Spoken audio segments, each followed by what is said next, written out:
Welcome to Country Chick Brews.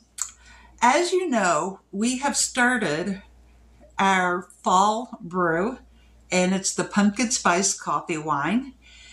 And in last week's video, we took the original gravity reading and it was 1.80.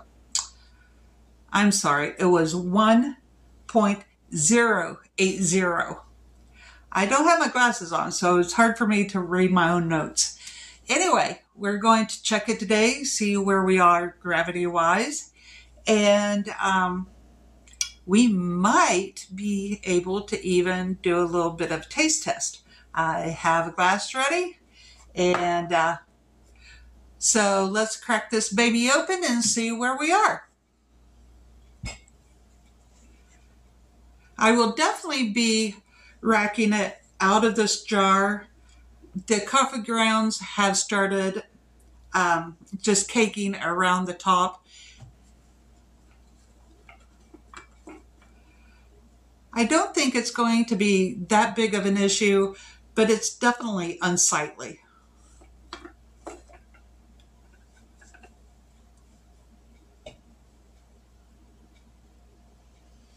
No.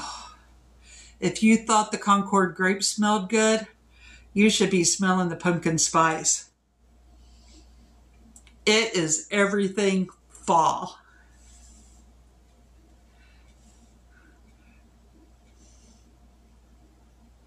I might actually do a taste test on this one.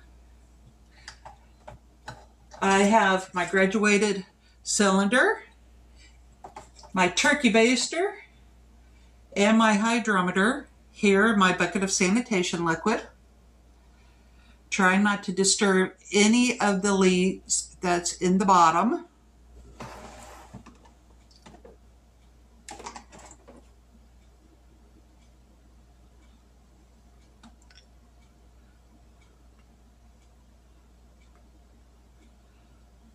Well, I think it's finished. Okay, I'm going to pause the video right here so I can get to my ABV calculator, which is on my phone, and I'll get back to you and let you know what our alcohol percentage is at this point. And then we'll do a taste test. So this finished up at 5.25% ABV. So that's pretty respectable. I'm going to do a taste test and see where we are flavor-wise. And depending on, well, honestly, it depends on how satisfied I am with the taste. Depends on if I go ahead and bottle it or if I rack it and leave it another week. So I'm going to move this back out of my way.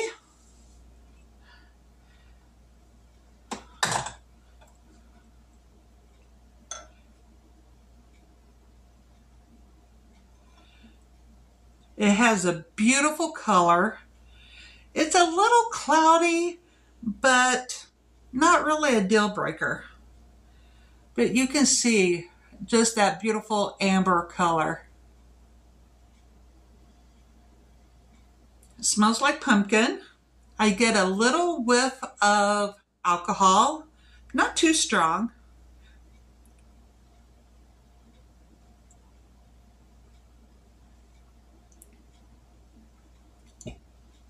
Okay, I'm definitely going to back sweeten. If you remember correctly, I only added 2 cups of sugar.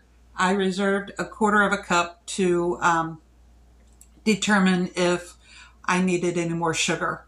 I'm definitely going to be adding probably that whole 1/4 of a cup.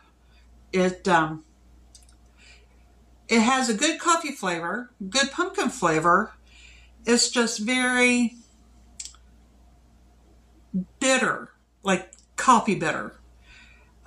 There's a beautiful alcohol flavor to it. I definitely can feel the burn of the alcohol, and so I think I'm going to grab a funnel because the jug I'll be moving it over into has a narrower top. So I'm going to get a funnel and get this off of the lees, get this out of, it's just all this coffee sediment.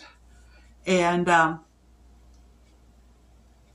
think I'll add that extra little bit of sugar.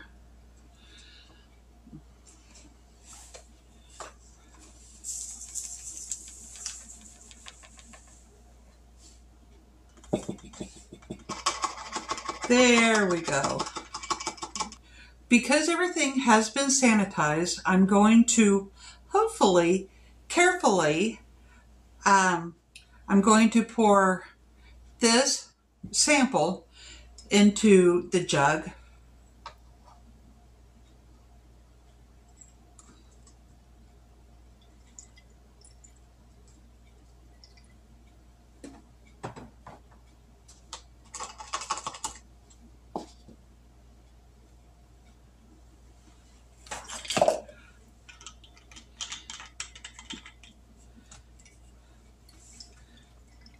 And just swirl it around, again, trying not to build up too much oxygen.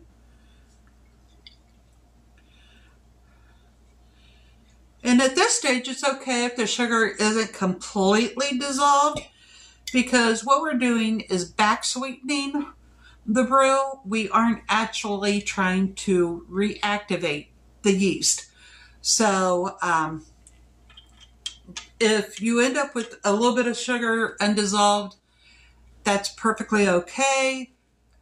And it may eventually start to dissolve. But right now, the purpose is to back sweeten, but not to add that oxygen and not to get anything stirred back up and introduce anything nasty. So just slowly, carefully get your brew off of the lees and the sediment that's down in the bottom. And it is time consuming, so you have to have patience. You do not want to stir up any of that oxygen. So while I'm doing this, I'm going to take a minute and just share with you, you know, many people when they first start home brewing really don't want to invest in a lot of fancy equipment, a lot of fancy bottles, fermentation vessels, that kind of thing. I've been doing this since April, and I find that I'm really enjoying it, but I really don't want to invest a lot of money just yet. And what we did over the weekend, last weekend, we were talking to a friend of ours that owns the local pizzeria, and he was saying that he gets all of his jars for his home brews, all of his bottles, from the recycling center. And at first we're like, yeah, okay, you know, he's just trying to get rid of us, pulling our leg, you know. No way anybody would have anything like this at the recycling center. They did. I ended up with 14 various sizes of bottles and jugs.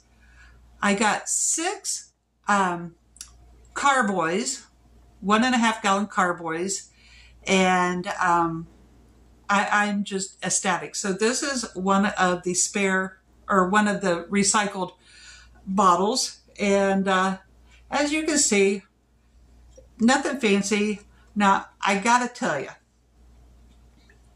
it's a pain in the neck to get the labels off. But for free bottles, I'm okay with that.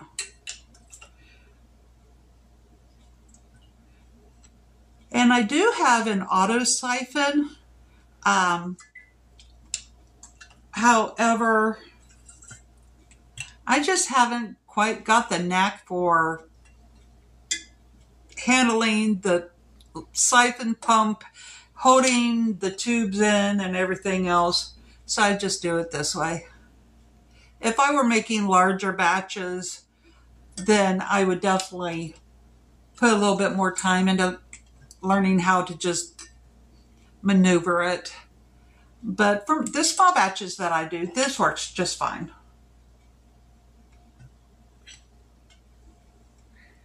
I'm getting close to the bottom.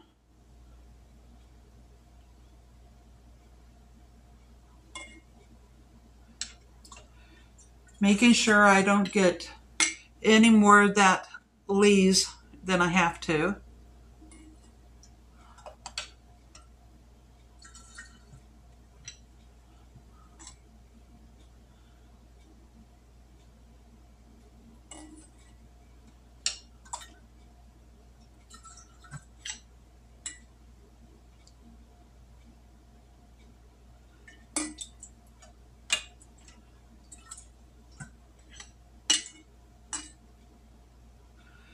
This might be the end of it.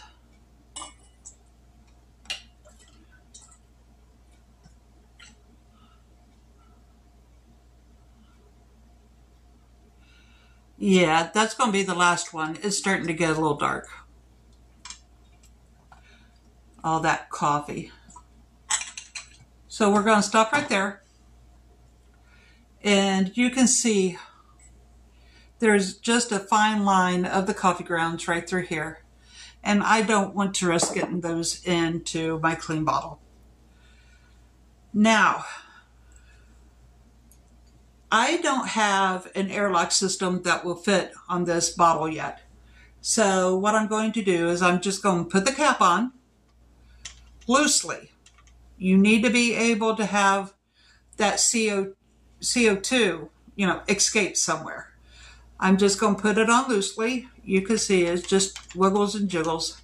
And then tomorrow when my husband gets home, I will have him put a hole in the top for me so that my airlock will fit down in there. And then it'll be nice and safe. So that's going to be it for today's video. And I'm really excited to see how this develops. I don't think it'll do much more fermenting. I might be surprised, but I don't think it'll do much more. So I'll bring you back next week and we'll do a final taste test. Maybe. Who knows? Anything could happen between now and then, right? So in the meantime, I'm Bev. This is Country Chick Brews. And this is, oh my, this is pumpkin spice coffee wine. And I'll catch you later.